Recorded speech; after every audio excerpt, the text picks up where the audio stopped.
Bonjour à toi, bienvenue dans ce format podcast inhabituel qui m'a été inspiré par mes limitations physiques du moment.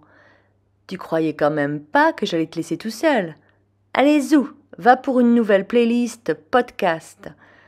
Partage, like, abonne-toi, c'est la meilleure manière de contribuer toi aussi à la mise en lumière de nos observations troublantes du quotidien et faire perdurer cette chaîne 100% gratuite dans laquelle je ne te vends rien.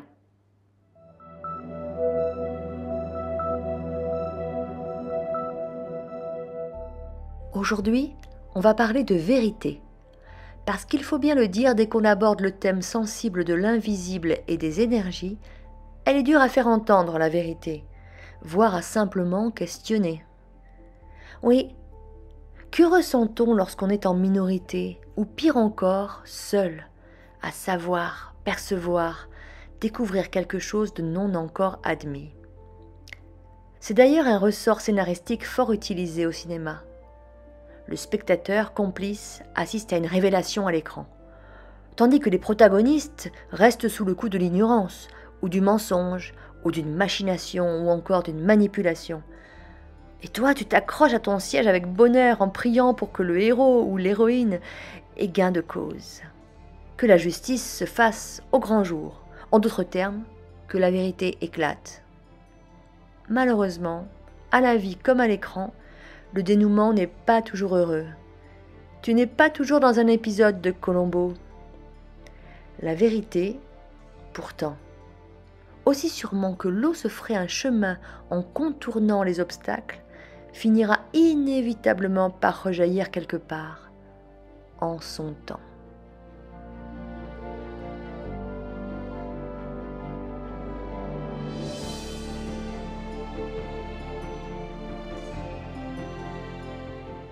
Et toi, qui prends la peine de t'intéresser à la réalité invisible pour les yeux, au monde derrière le monde, tu es sans doute un peu honteux ou gêné, de peur d'être de cette minorité mise au banc de la société.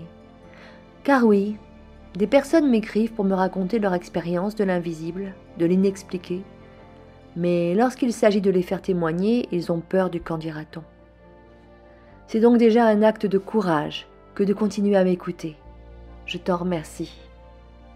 Cela prendra le temps que ça prendra, mais un jour, il sera aussi ridicule de penser que la matière visible est notre seule réalité, qu'il le fut de penser que la Terre était plate, ou qu'il le serait de nier encore l'existence de l'électricité, des ondes radio, ou de la communication entre les arbres, sous prétexte qu'on ne les voit pas.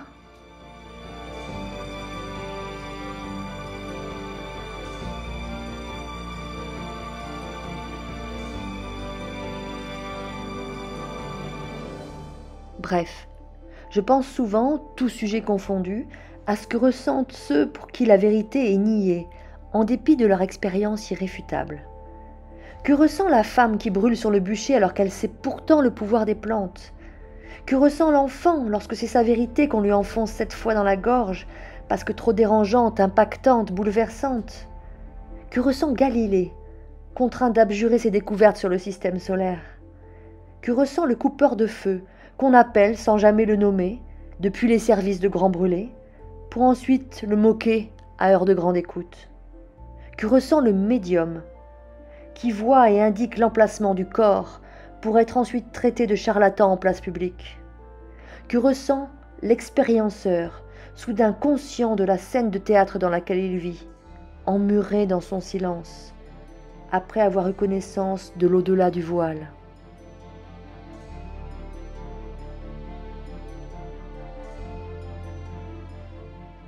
Que ressent un aveugle miraculé lorsqu'il voit sans pupille, comme il en est question dans le livre dont je vais te parler plus loin?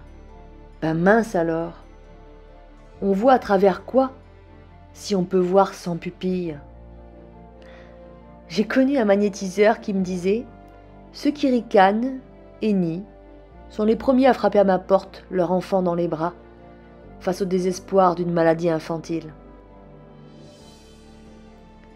Si tu veux mettre toi-même ton incrédulité à l'épreuve, je te conseille de lire L'insolence des miracles de Didier von Kovlert. Le célèbre auteur, lauréat du prix Goncourt et du prix Sciences Frontières de la vulgarisation scientifique, explore dans ce livre des miracles reconnus, certains après des décennies de lutte.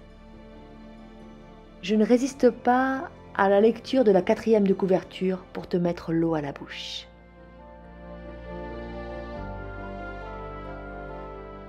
Le meilleur moyen d'explorer ce qui nous dépasse, n'est-il pas de réconcilier l'esprit critique et la faculté d'émerveillement?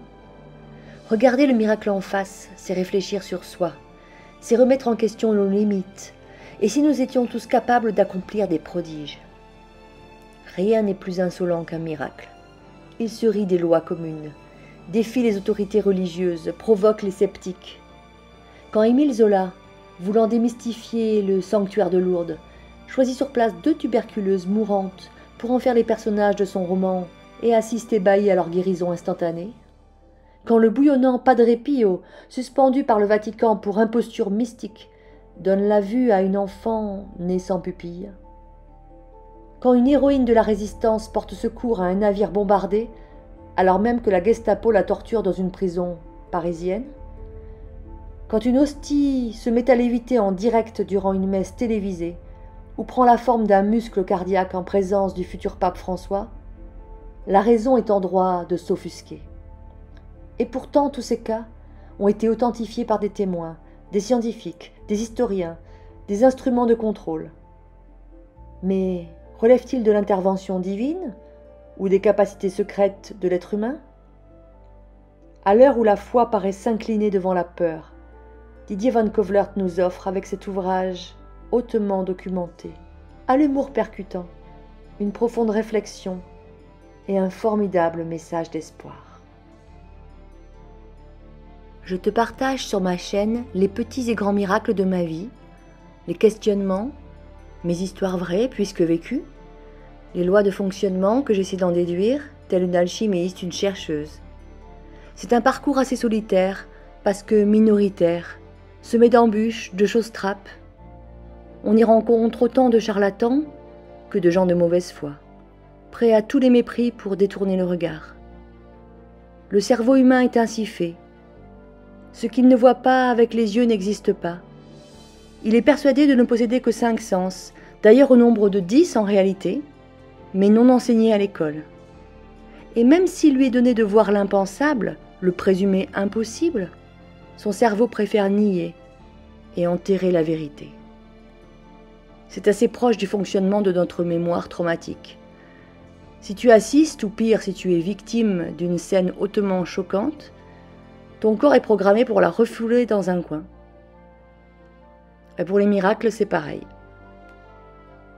Je revois encore mon adorable vétérinaire, tellement incrédule et peut-être vexé aussi, face à mon chat qui, en 3 jours de magnétisme sous mes mains, était passé d'amputé obligatoire à chat guéri, alors même qu'il avait échoué à refermer ses plaies d'1 millimètre en 3 mois d'intervention.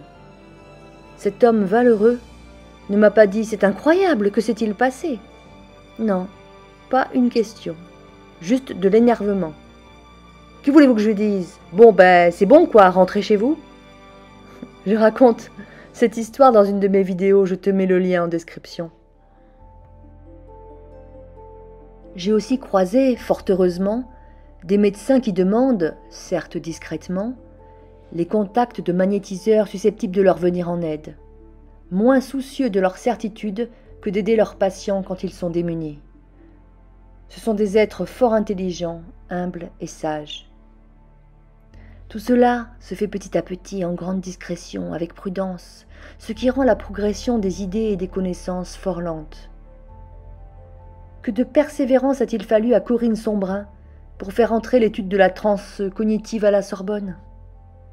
En matière de monde invisible, si je devais faire un parallèle avec l'histoire de la médecine, on pourrait dire que l'humain en est encore au temps de la saignée. Alors oui, je continuerai à te partager mes histoires, de la matérialisation d'objets aux guérisons inexpliquées, de la communication avec les défunts au questionnement du quotidien. Ne pas le faire serait nier la vérité que j'observe et expérimente. Il y a une dizaine d'années, dans une interview, on me demandait si j'étais une éveillée. Grand Dieu, non! J'ignore même si ce terme revêt une signification ou s'il a été inventé par des égos pour construire le mythe d'un aboutissement. Je me revendique en revanche des émerveillés. Oui, j'écarquille les yeux sur le monde et véritablement, même au fond des ténèbres, peut-être même précisément à cet endroit-là, la lumière que je perçois n'a rien à voir avec celle des néons ni même du soleil. Elle est le mystère qui fascinait Einstein. Parce que les scientifiques qui font la différence ont tous été des poètes prompts à ressentir et imaginer l'invisible. Et comme je le proférais au commencement de ce podcast, un jour ou dans 1000 ans, peu importe à l'échelle du temps, une autre vérité percera inexorablement le voile. J'espère que ce podcast t'aura inspiré un regard autour de toi différent, dans le silence et la remise en question de toutes tes certitudes. Je t'aime.